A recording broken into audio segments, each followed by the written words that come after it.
I'll yield 5 minutes to Mr. Foster. I think I can make a general statement. Well, 500,000 protesters on June 6th alone. Yeah. I'm just asking, that number of people, does it increase the spread of the virus? Crowding together, particularly when you're not wearing a mask, contributes to the spread of the virus. Should we limit the protesting? I'm not sure what you mean.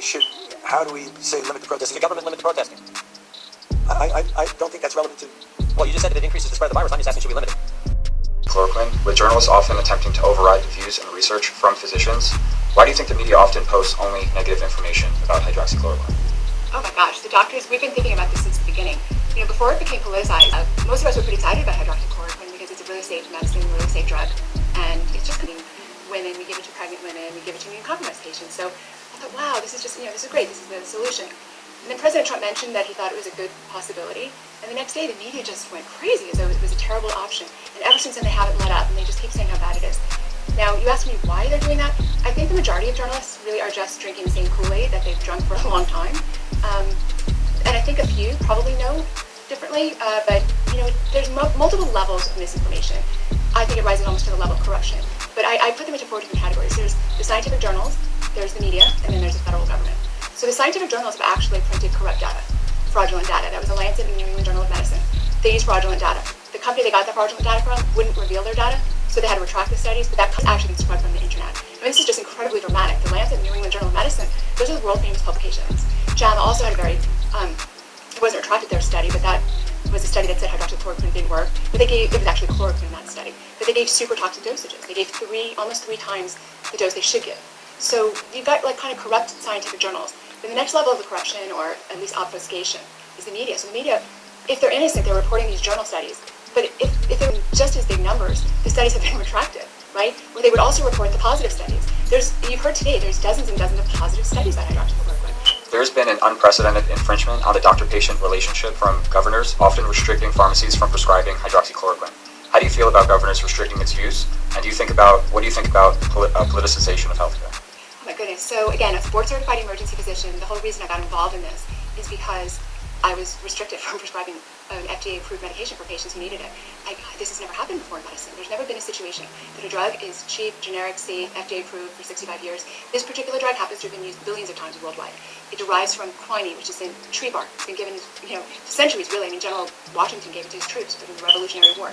So to then have the governors through the state boards threaten us, we were threatened with unprofessional conduct if we prescribed hydroxychloroquine. This has never happened. This, for me, was the reason I started talking about this publicly, because the doctor-patient relationship has to be sacrosanct. That's just the one corner of the universe where the patient's actually honest, the doctor gives their best assessment or information, and it was completely violated because patients were hearing from the media that this drug didn't work, so they weren't interested. I couldn't sit and combat that because I was being told if I prescribed it, I could be told that I was guilty of unprofessional conduct. So all of a sudden, I didn't have free speech with my patients. They didn't have free speech with me.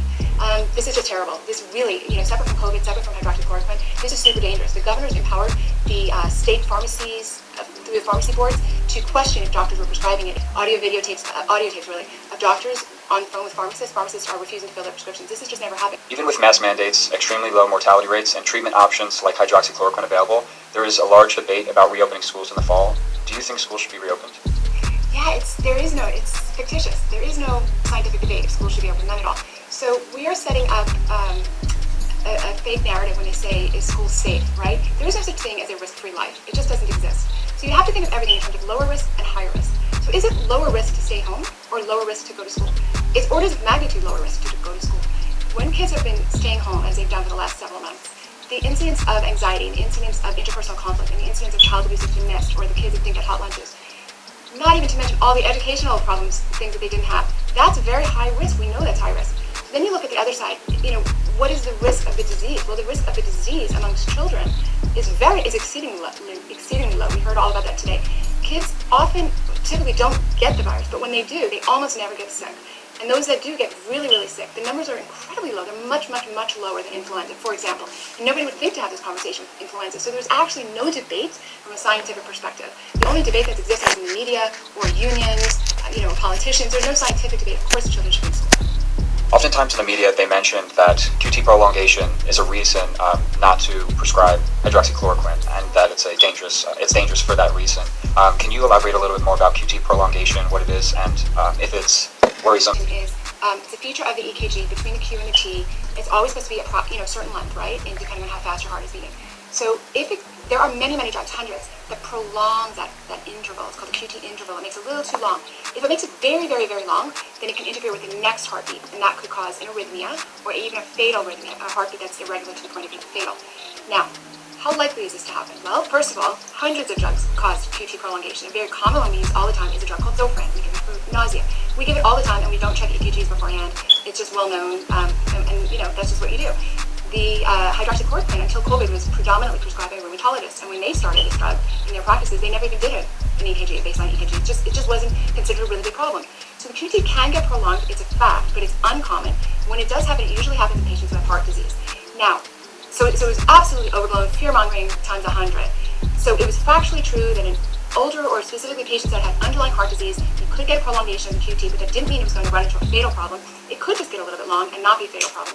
This specific question is actually been asked and answered. The American Heart Association, April 29, 2020, published on this very subject, says in the era of COVID, they studied hydroxychloroquine plus azithromycin, again, the antibiotic. They both can prolong the QT interval, because I said many drugs prolong the QT interval. Azithromycin is another one. The question was, especially if you use them together, could it prolong it just enough to really be a problem? So it studied it by itself and studied it in conjunction together. And it turns out that no, it did not. It did not cause any fatal arrhythmias, and it didn't even cause a problem enough that you had to stop the drug. There are dozens of countries that have hydroxychloroquine available over the counter. Do you think this is feasible in the United States, and what are your thoughts on that? Right. So it's not only feasible, it's actually the only solution, because of the 4 levels of obfuscation and disinformation I mentioned, the scientific journals, the media, the state, and the federal. If we don't make it over the counter, then patients are going to need to go through doctors and pharmacists to get access to this drug. And at that point, that's going to be months and months in the making. So the only solution for the American people really is to be over the counter. Now, drugs do go from prescription to over the counter. That happens all the time. It happens usually when there's a consumer demand and there's a reason to put it over the counter. So Zantac or Meclizine or nicotine patches or minoxidil for the hair. There's a consumer demand for that, and so the drug manufacturer looks to make it over the counter. There's been no consumer demand ever to make hydroxychloroquine over the counter in America because we didn't have such a need for it, right? In malaria endemic areas, they do. So it's just, that's really why it hasn't moved over the counter. There's also no current USA manufacturer of hydroxychloroquine, so no one's really pushing for it. But it needs to happen, and there are ways to do it. You can get a citizen petition to do it. That's how Plan B came to Any attention is worth paying any attention to, and even that number is not so helpful, but is mortality, because that's a hard and fast number. So the case number is almost irrelevant. And that's because there's a lot of inaccuracies with the testing, and also, even if the test is accurate, most people are asymptomatic or mildly symptomatic, so it's not that important to know. So the case number, which you see rising all the time in the news, is basically irrelevant, and if you had told us a few months ago that that was the number that the media was going to go crazy over, we all would have just laughed at that. I mean, that's essentially herd immunity. There's lots of people out there who have tested positive without symptoms or with very mild symptoms. So the only number that's worth paying attention to is mortality. When you look at the mortality, this is a disease that unfortunately kills our most frail members of society. People with multiple comorbid conditions, specifically diabetes, obesity is a big one. We don't talk about that, but it is, it's a fact. Coronary artery disease, severe coronary artery disease, people like that. And also, if you're older, it's a risk factor, but the biggest risk factor is if you have comorbid conditions. If you're young and healthy, this is not, you're going to recover. If you're under 60 with no comorbid conditions, it's less deadly than influenza. This seems to come as great news to Americans because this is not what you're being told. I would say the answer is it's very difficult to get accurate numbers. It's very simple, and it should be in the hands of the American people. The difficult is that at the moment, because of politics, it's being blocked from doctors prescribing it, and it's being blocked from pharmacists releasing it. They've been empowered to overrule. Why is this not over the counter, as you can get it in much of the world, in all of Latin America, in Iran, in Indonesia, in sub-Saharan Africa? You could just go and buy it yourself. And the dose, my friends, is 200 milligrams twice in a week, and zinc daily. That's the dose. I'm in favor of it being over the counter. Give it to the people. Give it to the people. The group calling for a reset to the U.S. approach to the pandemic and sharing a roadmap that urges increased testing and national standards on face coverings. And as infections and hospitalizations continue to climb in many areas, Donald Trump falsely claiming Tuesday, you can look at large portions of our country, it's corona-free. And on Wednesday, Trump doubling down on his praise for a doctor, Stella Emanuel, who's made potentially dangerous claims about unproven coronavirus cures in a viral video retweeted by Trump and since taken down by Twitter and Facebook, saying it violates their misinformation policies. I'm very impressed with her and other doctors that stood with her. I think that they did, but I know nothing about it. The Daily Beast reporting, including that she alleges alien DNA is currently used in medical treatments and that the government is run in part not by humans, but by reptilians. There was a a woman who was spectacular in her statements about it, and I thought she was very impressive. Warmer words for the Houston-based doctor from the U.S. president than some of what he said about a member of his own White House coronavirus task force, Dr. Anthony Fauci. Like,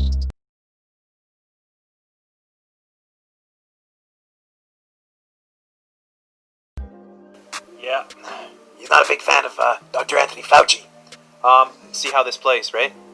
What a story. You couldn't make this crap up, of course. They can make it up for you.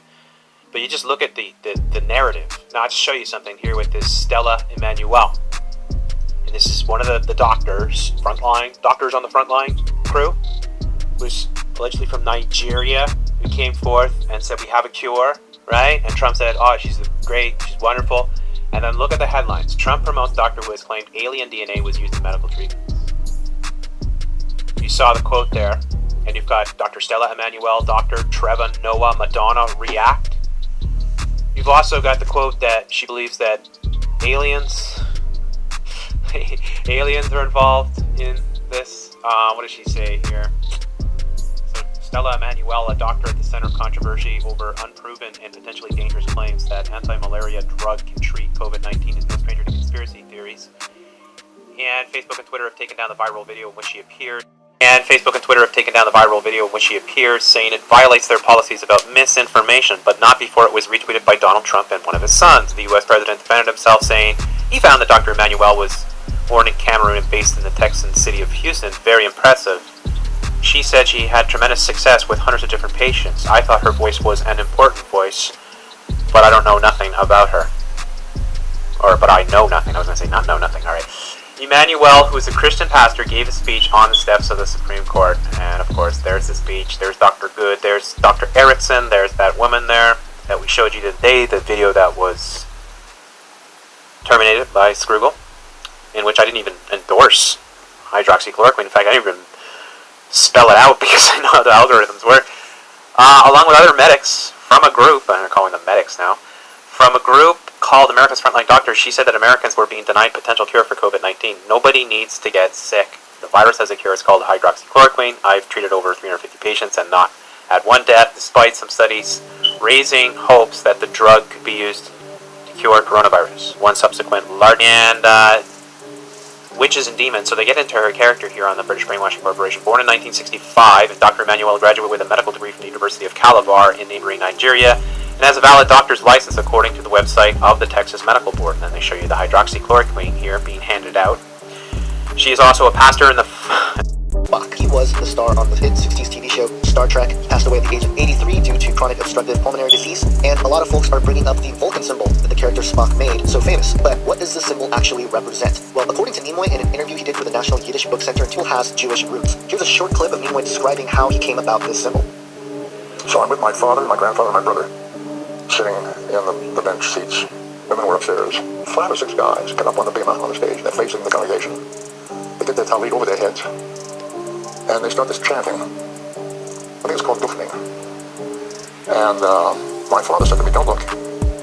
So everybody's got their eyes covered with their hands, and they've got their talit down over their faces, or turned away, turned their back to these guys. And I hear this strange sound coming from them. They're not singers. They were shouters. And dissonant. It was all discordant. And they were doing like that kind of wailing. And all discordant, not together, not in unison. And then the leader would shout, and the rest of them would respond, it was chilling. Whoa, something major is happening here. So I peeked. And I saw them with their hands stuck out from beneath their talit like this towards the congregation. Wow. Something really got hold of me. I thought, this is something.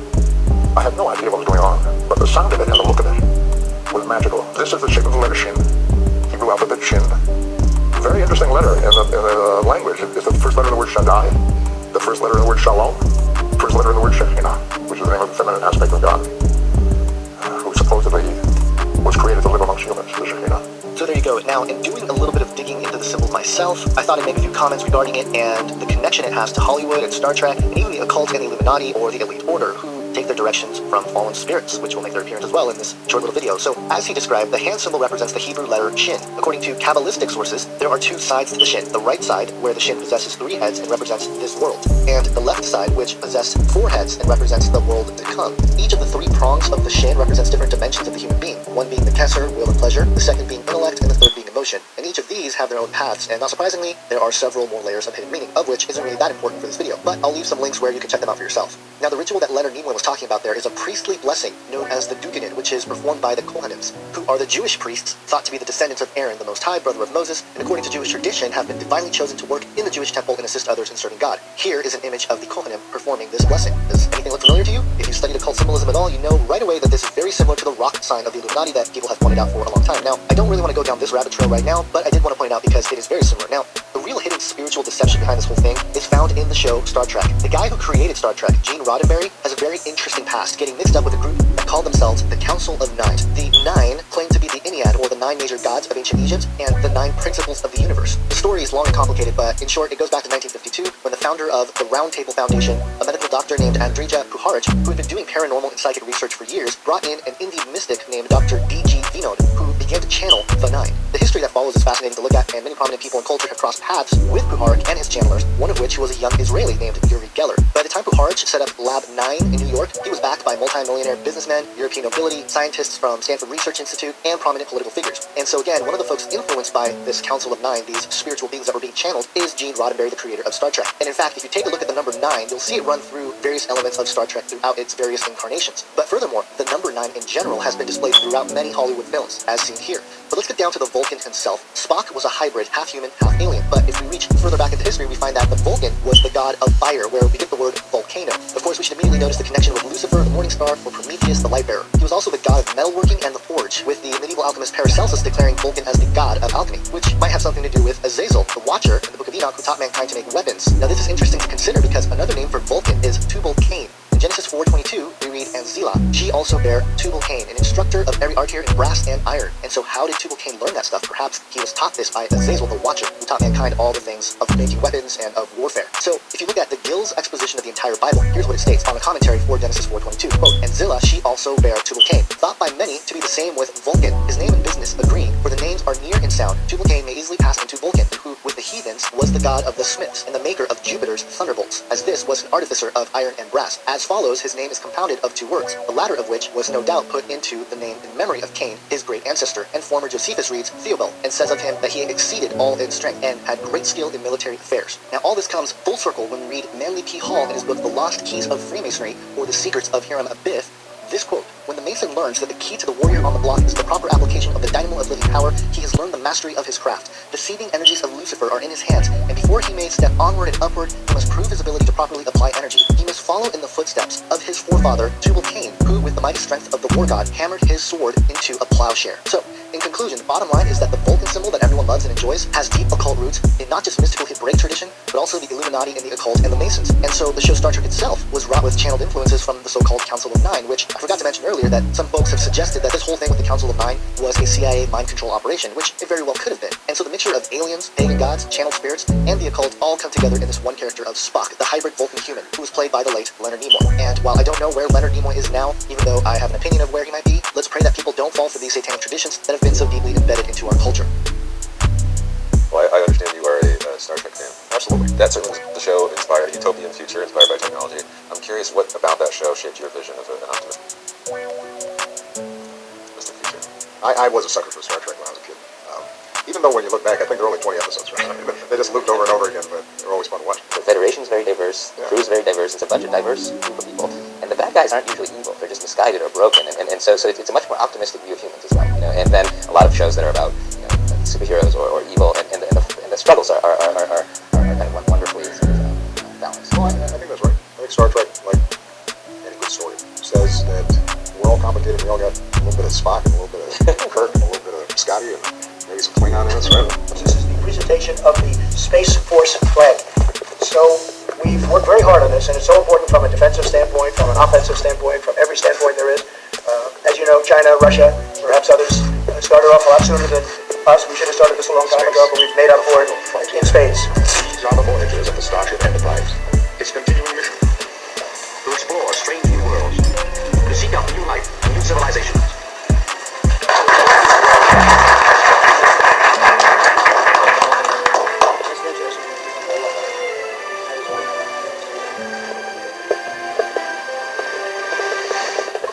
Hey, Penny Fish. And I was reading Ezekiel 8 again. I'm just completely being led to this particular chapter because, I mean, my spirit is just telling me there's a lot here to be, a lot to be learned here. And it pertains to exactly what's going on today. And again, you're going to have to read Ezekiel 8 and understand it for yourself. And everything I tell you, I can only tell you to take it to prayer, discern everything, and research it for yourself. But when he tells them to dig into the wall, now they're at the temple now. This is God giving Ezekiel these visions, and he tells them to behold the wicked abominations that they do, the idols of the house of Israel, the 70 men of the ancients of the house of Israel. And he repeats these things over and over. See what they do, the ancients of the house of Israel, in the dark. Every man, he seeth us not, right? So there's your Isaiah 29:15. So again, I'm led right back to the synagogue. And this time, I was led to count all the chairs and to study how this is laid. If you look in this synagogue and count all the chairs, both in the audience section and in the inner circle here, this little semicircle, you have 111 seats in total. And once I got that figure, it was all I had seen these things before. And this is all related to the Kabbalah. You have Poetry, your 10-10-10 and your 1-1-1, and the knowledge of learning and gaining throughout your life, essentially. Kabbalah is very, very ancient and very, very Jewish. Because what is Kabbalah? It is the soul of Judaism. This is what they say, but it also has other uses. And, the ones who attend the synagogue, essentially they're probably 98% well-meaning, God-loving. They sincerely seek the Lord God of Abraham, Isaac, and Jacob, but they're being deceived. Okay? And that little tiny percentage, they're the ones that are doing the deceiving, and they're the ones that are working for Satan. Hardly any of them even know it. But some of them do, off of the Kabbalah tree. Now, there are many versions. The tarot emanates from the Kabbalah tree. Okay, you need to look into this stuff if you're so inclined. The two pillars, Jachin and Boaz, outside of the temple, which I believe is what was being referred to in Ezekiel as the abominations at the gate of the altar. I just don't see how God could approve of them. And he tells Ezekiel to go into and see the abominations that they do. And just for this video, because I just can't contain and show all of it to you. But 111 should just tell you that they're totally Kabbalists. And the way that these chairs are situated is very, very telling. Because if you look on the inner section here, there are 2 rows of 4 chairs at the synagogue here. Right up towards the front, which is right here. You see these 2 rows of 4 chairs? Those, plus the idol, because that's what I'm calling it. I'm calling that an abomination. They've gone in here more or less in secret, doing it right in front of us though, because that's what they do. And they've created an abomination almost directly below where the holies of holies, the literal presence of God would be. And there's 8 chairs, and the 1, 9. That's what's known as the Council of 9. And if you don't believe that that's true, I just don't know what to tell you. But I mean, simple wiki, if you do any digging into this, you'll find the real nitty-gritty details, but the Council of 9 is very real. It was to punish mankind, Zeus, and 8 other deities gathered to form the Council of 9. It's all here. And once again, to illustrate how they put it right.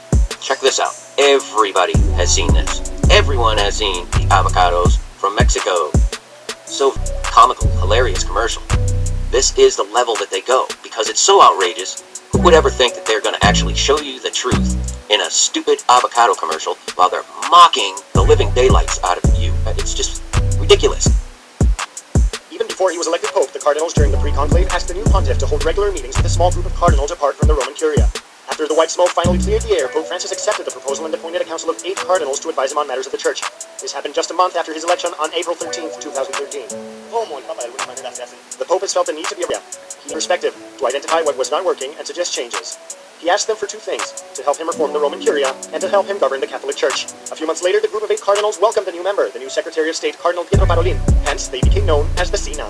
But 9 just so happens to represent in Illuminati numerology, which I believe I've shown this article before, but number 9 is the number of divine completion and the number of the fall of man. So we are being shown cryptically that the big fall is coming, that the divine work or the divine completion, the great work of the Freemasons, the great architect Lucifer himself, their great work, the beast system, is about to come into place very, very soon. The final beast kingdom is going. We'll see Alfred saying that society still did wake up even after all of this happened, so they abolished. What does that tell you? I really believe that it says that the complete control and takeover of society has been successful, that we've got the New World Order with their martial law all over the place. Even right in the scene here, we can see the Humvees, we can see the men with the guns, all dressed in black like the military. We can see even these handmaids walking all over the place dressed in red and white, which we will address later on. But the complete control of society is being shown here with the ruling class. And another thing that I believe this connects to is Baal worship, Ashtoreth worship. I've shown this article before, but when we look down here at the practices of worshipping Baal and Asherah, what I found quite fascinating is that Asherah was worshipped in various ways, including through ritual sex. Okay, so although she was believed to be Baal's mother, she was also his mistress. Pagans practiced sympathetic magic. That is, they believed they could influence the gods' actions by performing the behavior they wished the gods to demonstrate. Believing the sexual union of Baal and Asherah produced fertility, their worshippers engaged they wished the gods to demonstrate. Believing the sexual union of Baal and Asherah produced fertility, their worshippers engaged in immoral sex to cause the gods to join together. This is for religious prostitution, which is noted in 1 Kings 14, 23-24. The priest or a male member of the community represented Baal. The priestess or a female member of the community represented Asherah. In this way, God's incredible gift of sexuality was perverted to the most obscene public prostitution. No wonder God's anger burned against his people and their leaders. So I believe the same possible thing is being shown in this television series, that these handmaids, the ones that are fertile, are being kept for the elite, the ruling class, and they're just going to use them for ritual sex and to have children. But really it's all about Baal, Asherah practices.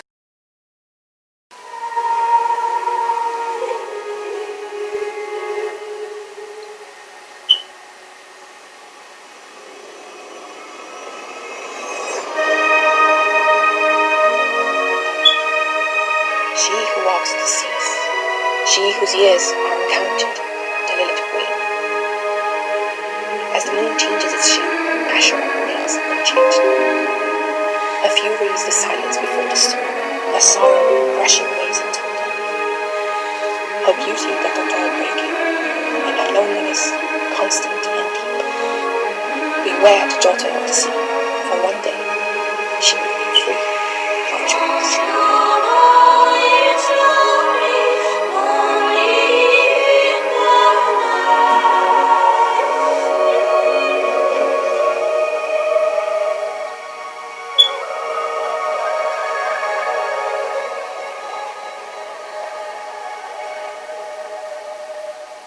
Quite fascinating enough, Easter is definitely named after Isis, Ishtar, Ashtaroth. It's all the same thing. This is something permeated sadly in the church today. They don't even realize what Easter is. It is a celebration of the goddess Ishtar, Isis, Mystery Babylon, Ashtoreth, the same thing that is mentioned in the Bible. Again, as we showed this logo at the beginning, this is really what it's all about. The Star of Ishtar, the Star of Isis, the Star of Mystery Babylon. You even got the red here that this handmaid is wearing, possibly symbolizing the womb, the blood, all this, the menstrual blood, all this kind of thing. This is all part of Illuminati Mystery Babylonian rituals, and we are being shown that possibly this is ritual sex magic that is being depicted in this particular TV series. Again, the Star of Isis with the 8-pointed star, again, the number of new beginning, the New World Order that is coming. And again, I found another article about this show from the New York Times, and there was a couple of interesting paragraphs in this particular show, and it starts off down here where it says that the ritual, so this is about the sex ritual that these people do, but where they copulate with the commander and the because of his infertile wife, and of course with the ruling elites, the ritual born from the biblical story of Bilhah and Rachel. Okay, so we know that Bilhah was Rachel's handmaid, and of course the same kind of lingo or terminology being used there, but Bilhah was given to Jacob by Rachel so that she could have children through her. So this is really a perversion of what was happening with Jacob. But as we keep going, we'll see there's something more interesting here. So you'll see, you might guess that the producers added certain on the nose details to be topical. Refugees fleeing for Canada. We've heard that many of the Hollywood stars were claiming that they were going to flee to Canada because when Trump got elected and all that kind of nonsense. But really, is it possible that America is going to become such a place where people will want to flee and come up to Canada as the Gilead's leaders leveraging fear of Islamic terrorists, feminist street protests before the regime's crackdown? That's all in the novel. So again, Islamic terrorists, the same, fake narrative. We know that Islamic terrorism, not that it doesn't happen, but it is basically hyped up and possibly staged by the media. That war and danger, continuing danger, hour of danger, very, very dangerous world, a grave new threat. Horrific acts of atrocities, murderous regimes dedicating to killing us, tyranny and terror, slaughtered thousands, weapons of mass destruction. Weapons of mass destruction, weapons program, the deadliest of weapons, terrible weapons, nuclear weapons, poison gas, torture chambers, mass graves, deadly technologies, radical ideology of hate, terror of threats, terror, war on terrorism, war against terrorism. And here's something else I found interesting. I hate to say the story is newly relevant, as if it weren't for 3 decades, but face it, when you have a president, aka Trump, who talks about women as if they were squeeze toys, who implied a tough female journalist was on her period, whose administration gathered a room full of male politicians to discuss women's health coverage, well, the viral marketing takes care of itself. So really, Trump, is being shown here, it's already programming people for, treating women badly and, talking about women in a derogatory way. So that is something that already already the President of the United States does. And it says here, Gilead, which is this new colony, or who's running the place, is a tyranny of nostalgia, a rape culture that denounces the previous society, ours, for degrading women with pornography. It controls women by elevating them, fetishizing motherhood, praising femininity, but defining it in terms of service to men and children. So again, this show really degrades women and, puts them in bondage, and this is not what Abba Yahweh ever intended for women at all. He brought women, or created women for man, to be a suitable partner, to be a helper, not to be degraded in this way. And sadly, this is what is being shown, in this television series, and I really find it sad the way they are depicting women in this show and in this novel for that matter, because, possibly this could be what is coming later on down the pipe. And, again, we see in the next scene, women that are being trained for their new job, which is basically to be handmaids to bear children for the barren wives of the elite. So again, are we being shown, again, ritual, sex, and magic? I found it quite interesting that there are 6 pairs of women here, and they are under the rays of the sun. And we know, according to Nimrod becoming the sun god, that he impregnated his wife, and that's how his son was born, she was impregnated by the rays of the sun. So this like basically Isis and Ishtar being impregnated by Nimrod, the sun god, because you've got the sun rays shining right down on the 6 pairs over here. So again, I think the same kind of thing is being shown to us over and over and over again. And as we keep going, we see one of the handmaids coming and telling somebody that there's an eye in your house. I believe this is a reference to the all-seeing eye of the Illuminati that is watching everyone. We have cameras in place all over the world right now. We used to go on adventures, we used to have fun and see things, and now it's all filtered through this. Does this really seem okay to you? Possibly having cameras all over the place, the fact that the New World Order has their technology and has their ways of spying on you and keeping their order with the people, keeping them under control. And, again, what I find interesting is the red outfits that these handmaids are wearing. So why do you think that they wear these kinds of things? I find it interesting that people like Nicki Minaj has been shown wearing something very similar. Here she showed up to the Grammy Awards back in 2012, and she's with this figure that looks like a Catholic bishop or even a Pope figure. He's got the same Dagon hat, that they love to wear, all pagan worship here, but she's wearing the same kind of red ritualistic outfit. I believe she's depicting possibly Mystery Babylon riding the beast, possibly. Okay, what this is representing. She's even got this picture of Medusa, one of the pagan Greek gods, on her outfit right there. So I believe this could possibly be showing Mystery Babylon riding the beast. Okay, why she's wearing this red outfit? Because again, we constantly see this woman in red imagery, very provocative, very sexual, trying to get people excited about this, especially appealing to men. But again, Mystery Babylon, the confusion, the mother of harlots, exactly a reference, I believe, to Revelation 17. This is why I believe they are wearing these kinds of outfits. And another reason is that even in the rituals of the Druids, the same kind of outfit is being worn by these women, this red and black, or just red outfits. So really, the Druids, we know, perform major kinds of rituals. They're into witchcraft, and all kinds of the occult practices are being done by the Druids. So I believe that, again, is why these people, or these handmaids in this show, are wearing these kinds of things. And as we keep going, we see the scene where basically the handmaid, if they don't obey, they'll be sent to the colonies to clean up the toxic waste. I believe this is yet more war and great ecological crisis predictive programming to get society ready for what is coming. And you can see the blood all over the place here. I think we're being shown again the veiled bloodlust yet again, with human blood being spilled here. We have seen this in so many TV shows. We've done videos about that, shows like Santa Clarita Diet and Screamers and True Bloods, and all these shows that love to depict human sacrifice, human blood being spilled. This is what the devil wants. He comes to steal, kill, and destroy, and he wants to destroy humanity by getting humanity to destroy itself. Really, that's what's going on here. But I think this is, as we talk about this whole cleaning up the toxic waste and people being punished and sent to the colonies if they don't obey, that they have to do this. I believe, again, more ecological crisis coming, and this is exactly the words of David Rockefeller, something that we have mentioned quite a few times on this channel, as he has been quoted as saying, all we need is the right major crisis, and the nations will accept the New World Order. We have achieved. So what is the name of Gilead? What does the name Gilead mean? I found it quite interesting that from this baby named Wizard, that Gilead just so happens to be in Hebrew, meaning the Hill of Testimony or the Hill of Ascension.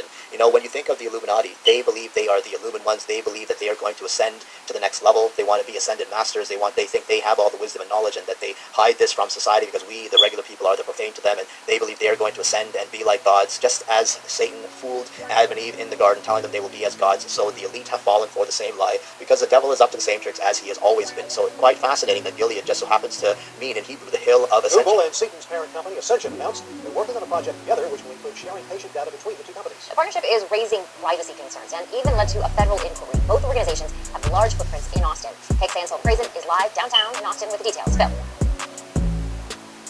Well, Sydney, the project is called Nightingale, and both organizations put out information about it online. I reached out to see if there were any representatives available to talk on camera, and no one was made available. Ascension, which owns the Seton family of hospitals, hopes to host clinical data on Google platforms like the cloud. In healthcare, quick information can save money and can save lives. They hope this project will allow healthcare workers to get data faster. It will collect information on patients, including names, birth dates, lab tests, diagnoses, and medication history. They say the information information will be separate from Google's marketing and search data. Artificial intelligence will be used, but the online write-up for the Ascension says a human will always make the final decision. I just spoke with Brad Gold, a lecturer on these types of issues at the University of Texas McComb School of Business. He says much of how people feel about this is based on how people feel about the two organizations, because there isn't very much public regulation. In terms of... And I will kill her children with death. And all the churches shall know that I am he which searcheth the reins and hearts. And I will give unto every one of you according to your works.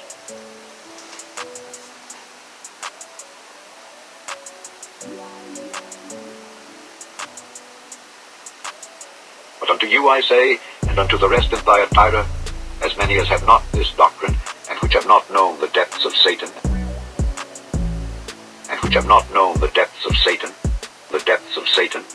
because thou sufferest that woman Jezebel,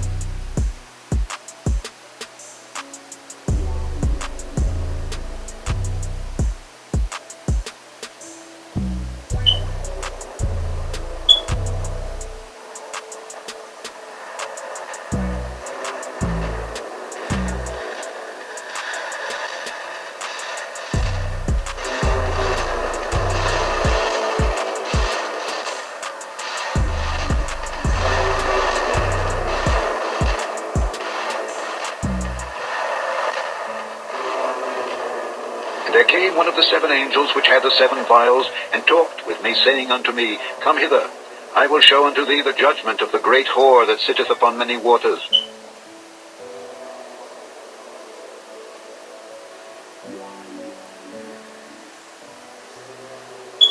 With whom the kings of the earth have committed fornication, and the inhabitants of the earth have been made drunk with the wine of her fornication.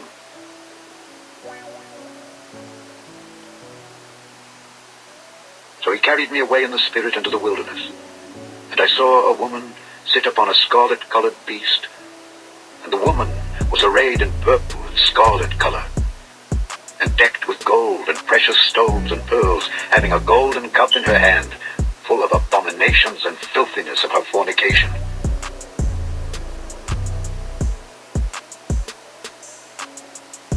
And upon her forehead was a name written, Mystery, Babylon the Great, the mother of harlots and abominations of the earth.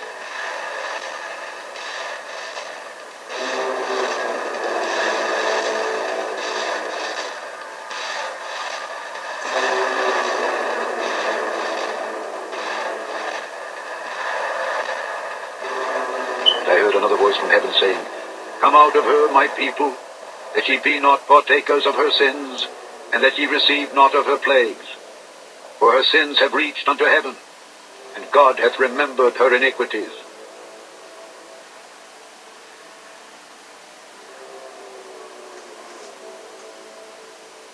Reward her even as she rewarded you, and double unto her double according to her works. In the cup which she hath filled, fill to her double.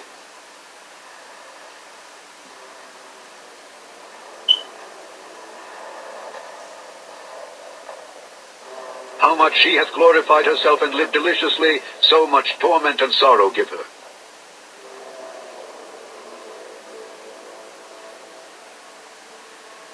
For she saith in her heart, I sit a queen, and am no widow, and shall see no sorrow.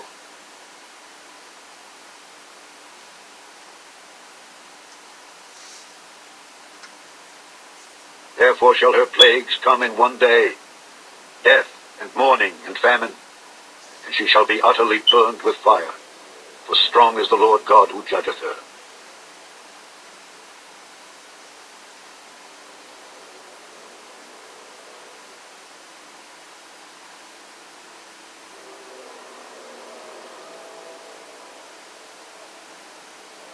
Rejoice over her, thou heaven, and ye holy apostles and prophets, for God hath avenged you on her.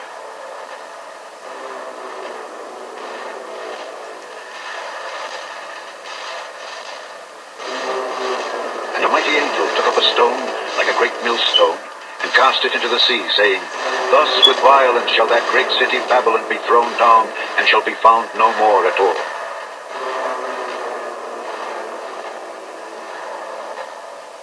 For by thy sorceries were all nations deceived, and in her was found the blood of prophets, and of saints, and of all that was slain upon the earth.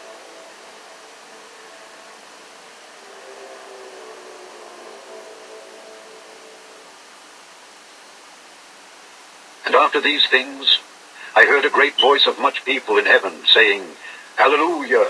Salvation and glory and honor and power unto the Lord our God. For true and righteous are his judgments. For he hath judged the great whore, which did corrupt the earth with her fornication, and hath avenged the blood of his servants at her hand.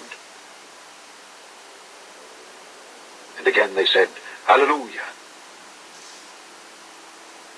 And her smoke rose up forever and ever.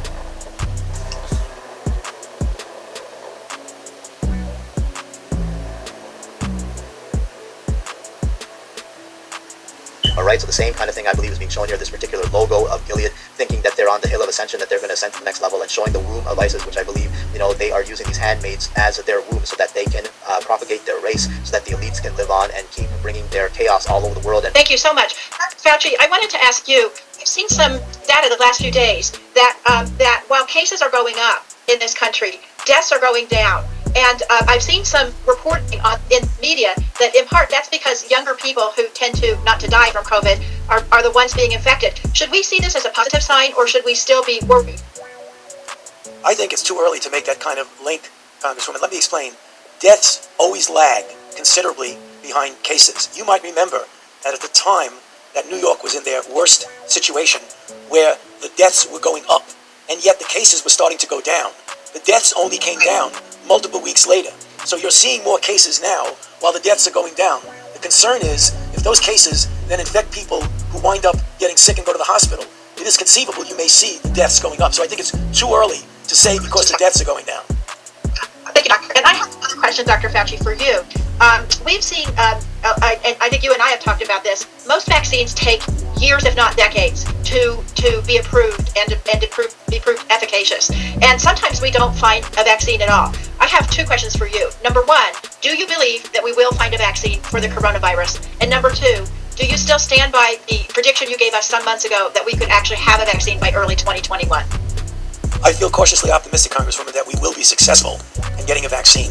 There's never a guarantee of that, but the early data that we're seeing regarding the immunogenicity and the induction of good responses makes me cautiously optimistic, always knowing that there's never a guarantee. You remember I told your committee a few months ago that a vaccine would be available from a year to 18 months. I said that in January. There is a reasonably good chance that by the very beginning of 2021, that if we're going to have a vaccine, that we will have it by then. Thank you very much, Doctor. Mr. Chairman, I'll yield back. Thank you, gentlewoman. Next we have Mrs. Rogers from Washington State. I look forward to learning more and appreciate all of you being here to understand what the administration is continuing to do to lead in the development of these tests and treatments that America needs so that we can usher in a new era of innovation and healthcare cures. To in the future keep our families healthy and save lives, and to ensure our economy booms again, we must get this right. Dr. Fauci, as you know, adjuvants maximize the effectiveness of vaccines. Would you just explain a little bit further what an adjuvant is, and are there any novel synthetic adjuvants in the pipeline, and if so, how will they play a role in the administration's pursuit of a COVID-19 vaccine? Thank you very much for that question, Congresswoman. An adjuvant is a product distinct from the vaccine itself, but when given in conjunction with the vaccine, it enhances the power of the immune response. So if you have a vaccine that gives a level of response that here, when you get an adjuvant together with it, you often boost it to a much higher level. We use adjuvants in several vaccines. The NIH has a major program in the pursuit and development of novel adjuvants of all different types. And in fact, that's part of the program right now to accelerate our vaccine development capability.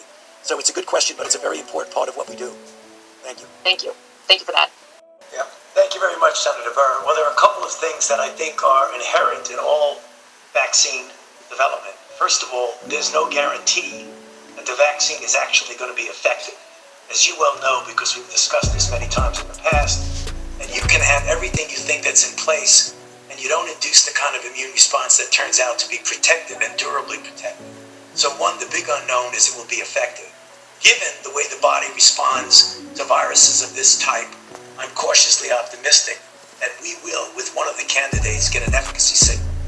The other thing that's an unknown, that's of concern, but we'll be able to get around that by doing the tests properly, is that do you get an enhancement effect? Namely, there have been a number of vaccines, two in particular, dengue, respiratory syncytial virus. When the vaccine induces a suboptimal response, and when a person gets exposed, they actually have an enhanced pathogenesis of the disease, which is always worrisome. So we want to make sure that that doesn't happen. Those are the two major unknowns. Putting all those things together, Senator Burr, I still feel cautiously optimistic that we will have a candidate that will give some degree of efficacy, hopefully a percentage enough that will induce the kind of herd immunity that would give a protection to the population at home. Thank you, Senator Casey. Yes, my concern is that as states or cities or regions, their attempt, understandable, to get back to some form of normality, disregard to a greater or lesser degree the checkpoints that we put in our guidelines about when it is safe to proceed in pulling back on mitigation. Because I feel if that occurs, there is a real risk that you will trigger an outbreak that you may not be able to control, which in fact, paradoxically, will set you back, not only leading to some suffering and death that could be avoided, but could even set you back on the road to trying to get economic recovery, because it would almost turn the clock back rather than going forward. That is my major concern, Senator. Thank you, Doctor. Thank you, Mr. Chairman. Thank you, Senator Casey. Senator Paul. Senator Paul.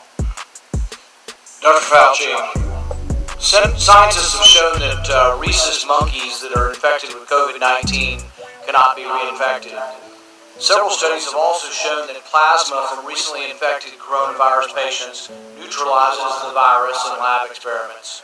In addition, infusion of convalescent plasma is based on the idea that recovering coronavirus patients are developing immunity and that it can be beneficial as donated.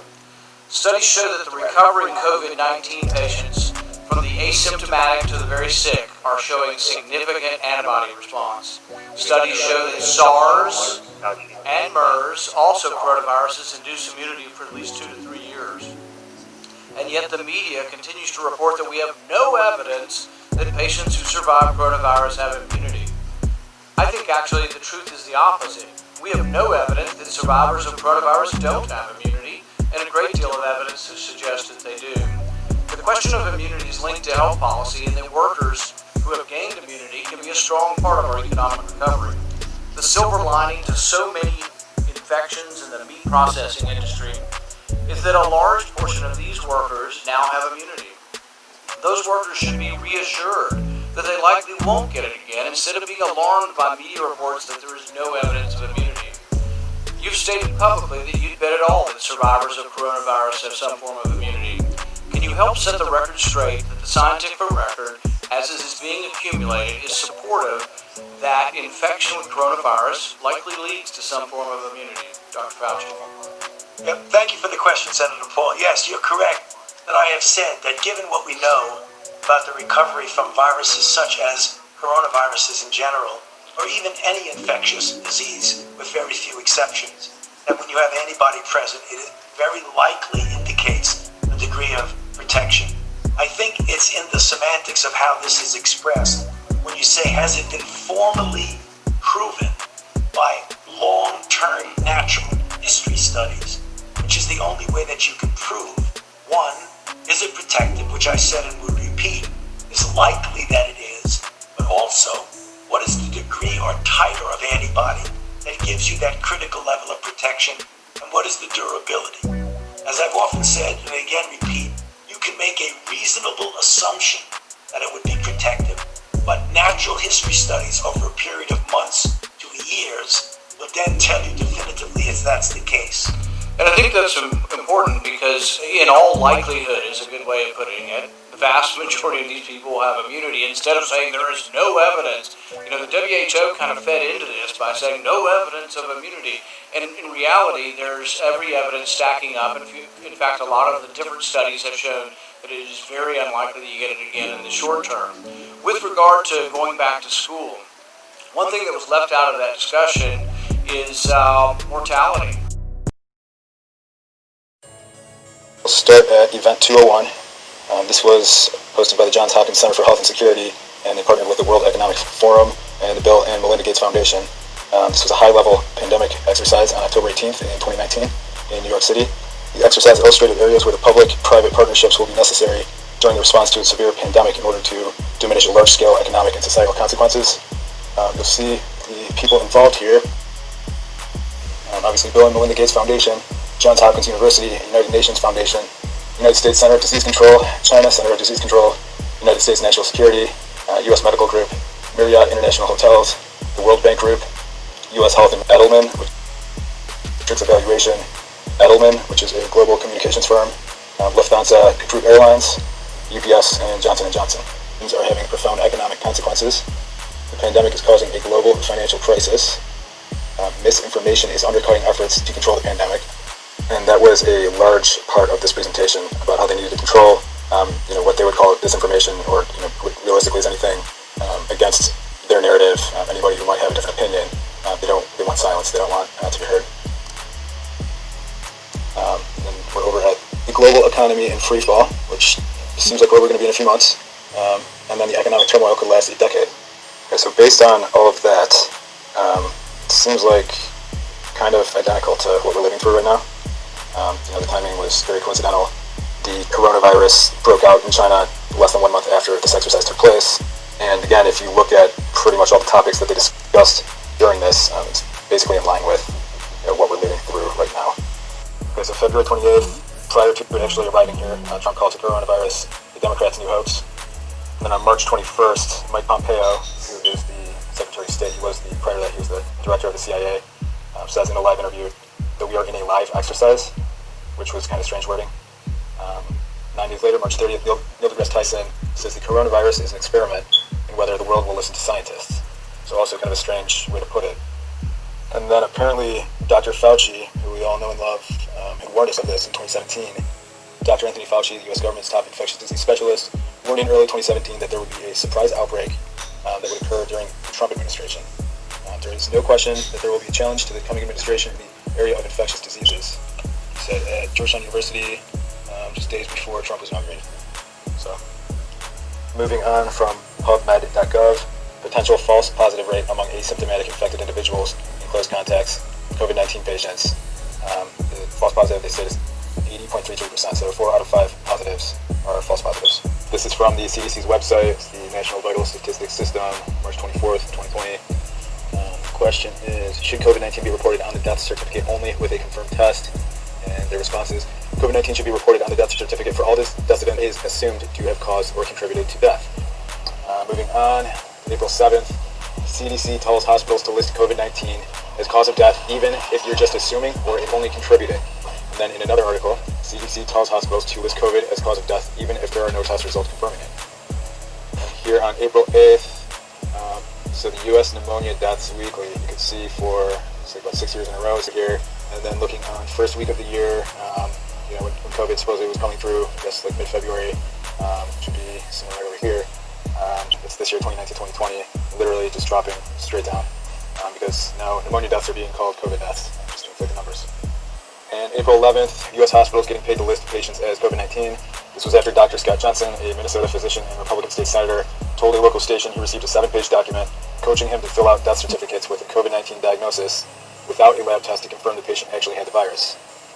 Down here, so it was $13,000 per COVID patient that the hospitals received and $39,000 per COVID patient on a ventilator, is what he quoted. And here we have a state viral aid per COVID case. This is from BeckersHospitalReview.com. This was April 14th. So find the state you live in and take a look. Over in Illinois, $73,000 per case.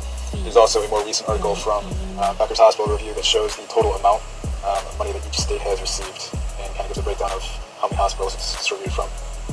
Okay, and then these articles here are pretty telling. April 20th, the director of health in Illinois, Dr. Ngozi Ezike, said if you were in hospice and had already been given a few weeks to live, and then you also were found to have COVID, that would be counted as a COVID death. It means technically if you died of a clear alternate cause, but you had COVID time, it's still listed as a COVID death. So everyone who's listed as a COVID death at the time of their death. April 7th, Dr. Birx, who is the head of the U.S. Task Force fighting coronavirus, says government is classifying all deaths of patients with coronavirus as COVID-19 deaths, regardless of cause. So just more of the same. May 25th, gunshot victims counted as Washington coronavirus deaths. And then below here, an interview on Joe Rogan with Elon Musk, May 7th. I'm just showing you his side of it. Elon Musk, a bus. If you get hit by a bus, you go to the hospital and die, and they found out that was interesting. All right, and then Bloomberg, March 18th, 99% of those who died from the virus, Italy is known to have kind of an older population, but if you look at this tiny little sliver, this yellow sliver, you probably can't see it right on top, 0.8% had no other illness. So COVID was the cause of death. For March 11th, Daily Pundit, should be a headline, German autopsy study finds every coronavirus victim had previous illness. All had cancer, lung disease, were heavy smokers, or morbidly obese. Time on April 23rd, almost every hospitalized coronavirus patient has another underlying issue, according to a study of the New York patients. The median age was 63 years old, and 94% of them had at least one comorbidity, meaning that they had at least one other disease in addition to COVID-19. And then April 28th, report over 95% of UK COVID deaths in pre-existing conditions. So all the same exact narrative. May 11th, NPR, Tanzania's president blames fake positive tests in the spike of coronavirus cases. Tested non-human samples, including a goat and pawpaw. These tests were given human names and ages as they tested non-human samples, including a goat and pawpaw. These tests were given human names and ages as they were sent off for results. President Magufuli said, something is happening. Accuracy of coronavirus tests, question after PGA golfer test positive and then negative. May 21st, The Telegraph, tens of thousands of coronavirus tests have been double counted, officials admit. And then I saw this tweet and kind of put this all together to put things in perspective, to try to help people see what's actually happening here. Beneath that, and school children are more likely to get struck by lightning. April 1st, the story came out. CBS admits to using footage from Italy in New York City coronavirus report. So going back to what I was just mentioning about how they were exaggerating the hospitals, making it look like a war zone, they had actually been caught and admitted to using footage that was filmed in Italy, because Italy did have some fuller hospitals, and presented that as I believe it was Elmhurst Hospital in New York City, one of them. And then another one here, May 9th, 2020, Cherry Health CEO and board president admit the health center staged a COVID-19 test line for CBS News. This in the interview, it said the people that were in line were not being tested, but they were employees pretending to be patients. So again, just building the craze, making things look busy, everything's chaos, go get your test, just scaring people, just more scare tactics. And then from the CDC's website, June 30th, 2020, if you test positive, so I thought this was interesting here. The positive test result shows you an infection with the virus that causes COVID-19. However, there is a chance a positive result means that you have the antibodies from infection with a virus from the same family of viruses, called coronaviruses, such as the one that causes the common cold. If you have the common cold, you could test positive. Probable case definition. So in the yellow down here, FDA-approved positive lab test, IgG or IgM. And then you also have to have something from the clinical criteria, in blue, or the EPI link. So the clinical criteria is at least 2 of the following symptoms: fever, chills, rigors, headache, sore throat, etc. Or at least 1 of the following symptoms: cough, shortness of breath, difficulty breathing, or acute respiratory distress syndrome, and no alternate more likely diagnosis. Okay, so that's clinical criteria. Or it could be the EPI link, which is in green down here. Close contact with a confirmed or probable case, or close contact with a person that's clinically compatible illness and linkage to a confirmed case, or travel to a residence in an area with sustained and ongoing community transmission of COVID. So now, if you have the blue and the green only without a test, meaning a sore throat, and you've been in contact with somebody who is positive, you are able to be counted as a probable case of COVID-19 without the test. Here's a graph that kind of makes it easier to understand the new probable case definition. We have the one confirmed case in the middle that had the one person that had a positive lab result. And then you move over to the left, the household. There are 3 probable cases from that. The friend that you came in contact with, the friend has a cough within 14 days of contact. That's one additional probable case. You have the neighbor that reports having a sore throat and a headache within 14 days. That's another probable case. His coworker or her coworker reports feeling fever within 14 days. That's another one. And then now you have the coworker's family. Additional people, who is the one additional probable case. The neighbor has a family they live with, so let's say 3 additional people. They report a cough, 3 probable cases, and now it moves on to. So you see how this entire thing just expands insanely from nothing. And these are all probable. So it's the one confirmed case, and now you're looking at 16 probable. Now you're looking at 16 probable cases. So when you work your way to the neighbor's coworker's family, and down the line, it basically would just be every single person. It's going to be COVID probable at some point. This is an example of a death certificate. Immediate cause of death, leukemia. Sequentially list conditions, if any, leading to the cause listed on line A. Enter the underlying cause of disease or the injury that initiated the events resulting in the death last. Leukemia was the immediate cause, and then there was cardiac arrest, and then possible COVID. So, again, without the test, it could be possible COVID, and that death is now marked as a COVID death.